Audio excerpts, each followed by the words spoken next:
Di sini kami membuat model media pembelajaran yaitu sel tumbuhan. Di mana sel tumbuhan ini adalah materi kelas 7 semester 2 bab 1 yaitu tentang sistem organisasi kehidupan makhluk hidup. Mengapa kami memilih sel tumbuhan sebagai model media pembelajaran kali ini? Karena yang pertama bisa membantu guru untuk menjelaskan tentang sel tumbuhan kepada siswa kelas 7. Selanjutnya itu ada kelebihan dan kekurangan dari model media pembelajaran sel tumbuhan ini yang akan disampaikan oleh teman saya yaitu Dela Nispri. Baiklah, untuk kelebihannya yaitu bahan-bahannya mudah didapat. Lalu apabila di sekolah atau di SMP tersebut tidak memiliki laboratorium, maka media ini dapat digunakan guru untuk membantu menjelaskan materi mengenai sel tumbuhan ini. Lalu untuk kekurangannya ini bahwa bahan-bahan yang digunakan lumayan banyak sehingga pengeluaran yang dibutuhkan juga lumayan banyak. Lalu bahannya mudah rusak dan proses pembuatannya membutuhkan cukup durasi yang lebih lama. Untuk cara kerja dari media ini sendiri itu dapat dijelaskan oleh teman saya yaitu Rizkia Nurhalimah. Baiklah, berikut ini yaitu cara penggunaan atau cara guru menggunakan media pembelajaran untuk menjelaskan sel tumbuhan.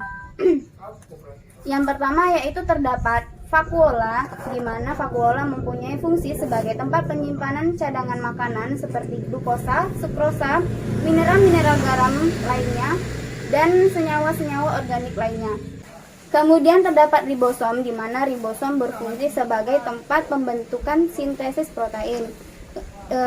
Selanjutnya itu dinding sel, di mana dinding sel berfungsi sebagai pelindung sel. Kemudian ada plasma membran, yaitu sebagai pelindung sel agar inti sel tersebut tidak kemana-mana. Selanjutnya yaitu terdapat retikulum endoplasma halus dan retikulum endoplasma kasar, di mana retikulum endoplasma kasar itu sebagai tempat penyusunan sintesis protein dan pada retikulum endoplasma halus yaitu sebagai tempat penyusunan lemak.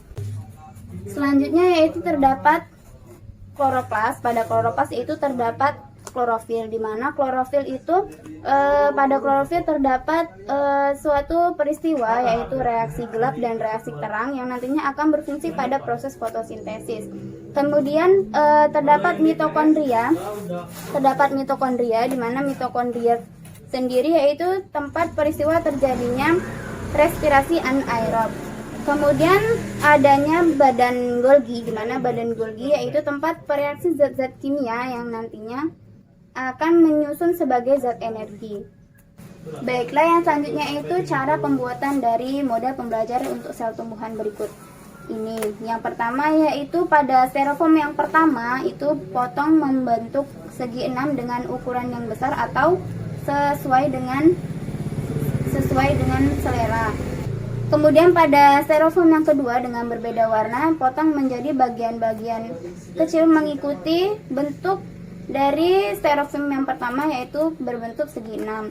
Kemudian selanjutnya untuk bagian-bagian dalam sel itu terbuat dari styrofoam dan dilapisi oleh kertas origami membentuk bagian-bagian sel yang dibutuhkan.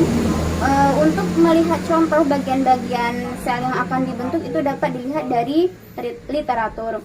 Kemudian menamai setiap bagian-bagian sel tumbuhan tersebut dengan kertas label yang ditancapkan dengan tusuk gigi. Baik, inilah penjelasan mengenai media pembelajaran kami kali ini. Kami akhiri. Wabillahi taufiq wal hidayah. Wassalamualaikum warahmatullahi wabarakatuh. Terima kasih.